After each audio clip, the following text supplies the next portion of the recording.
Cine sunt martorii lui Jehova? Provenind din sute de grupuri etnice și lingvistice.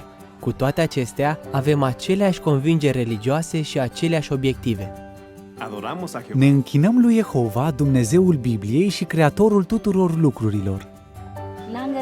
Suntem creștini, deci respectăm învățăturile lui Hristos Iisus și urmăm exemplul său. La fel ca Isus, ne străduim să fim cetățeni cinstiți și pașnici și să respectăm legile țării în care trăim. Mai mult, urmăm exemplul lui Isus, făcându-ne cu regularitate timp pentru a ajuta pe oameni să învețe despre Biblie și despre regatul lui Dumnezeu.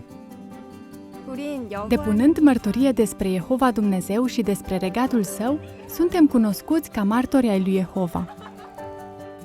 Săptămânal, mergem la sala regatului ca să învățăm despre Dumnezeu și despre cuvântul său Biblia.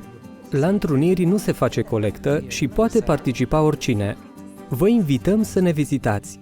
Pentru a găsi o sală a regatului în apropiere, vă rugăm să acceptați o invitație din partea unui martor al lui Jehova sau să căutați pe site-ul jw.org.